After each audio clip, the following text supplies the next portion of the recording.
ప్రతి ఎలక్షన్స్‌లో నువ్వన్నట్టు లాస్ట్ 5 ఇయర్స్‌లో ఏం జరిగింది? లేదంటే లాస్ట్ 10 ఇయర్స్‌లో ఏం జరిగింది? లేదంటే ఆ పర్టిక్యులర్ గవర్నమెంట్ రూలింగ్ టైమ్‌లో ఏం జరిగిందనే దాని మీద డిస్కషన్ కాకుండా, హ్మ్. ప్రతిసారి ఎక్కడికో ఎళ్ళిపోయి వెన్నుపోటు అనే మాటతోనో, లేదంటే ఎక్కడికో వెళ్ళిపోయి జగన్ వాళ్ళ ఫ్యామిలీ మెంబర్స్‌ని గ్రో చేసాడు, లేదంటే ఇంత అవినీతి చేసాడు అనే మాటల మీదే ప్రాపగాండా చేసుకోవడం అనేది కరెక్టేనా?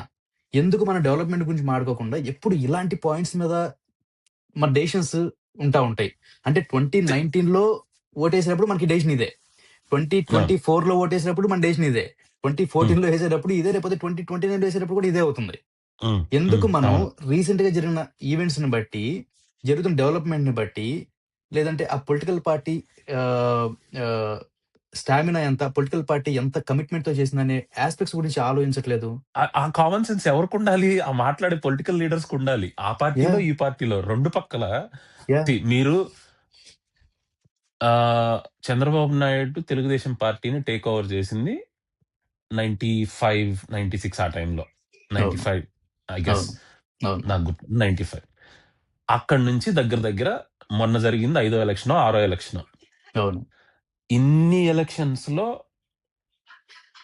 ఆ మాటలు అంటూనే ఉన్నారు. ఆయనకి జనాలు ఓట్లేస్తూనే ఉన్నారు.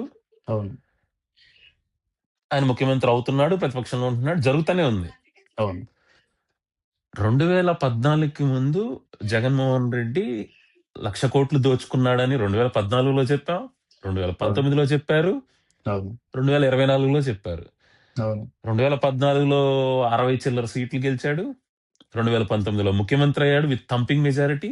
అవును. అంటే నువ్వు చెప్పినా కానీ జనాలు ఓట్లేసి ముఖ్యమంత్రిని చేస్తున్నారు అంటే అటు చంద్రబాబునైనా, ఇటు జగన్‌నైనా అవును. అంటే ఆ విషయాన్ని జనాలు పెద్ద అంశంగా చూడట్లేదు అనేది నువ్వు అవును. అర్థం చేసుకొని అవి వాడటం ఆపేయాలింక. ఆపేయాలి. అవును. ఎందుకు అంటే ఎందుకంటే ఇప్పుడు ఓటేసే వాళ్ళకి కూడా నేనే డబ్బులు తీసుకొని ఓటేస్తున్నాను.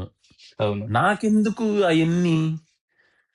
అవును. నాకేం జరిగింది? నా కుటుంబంకేం జరిగింది? నా బజార్‌కేం జరిగింది? నా ఊరికేం జరిగింది? సింపుల్ ఇంతే. అవును. ఇంతవరకే పరిమితం అవుతున్నారు గానీ, స్వలాభం, సమాజ లాభం. 1,00,00,000 అవును. 1,00,00,000 ఇయన్నీ ఎవరు పట్టించుకోవట్లేదు. పట్టించుకోవట్లేదు అని అర్థమైనప్పుడు అసలు మాట్లాడడంలో ఎందుకు? అవును. అవును. అయి మాట్లాడడం వల్ల నువ్వు మాట్లాడే నిజమైన విషయానికి విలువ లేకుండా పోతుంది. అవును. అవును.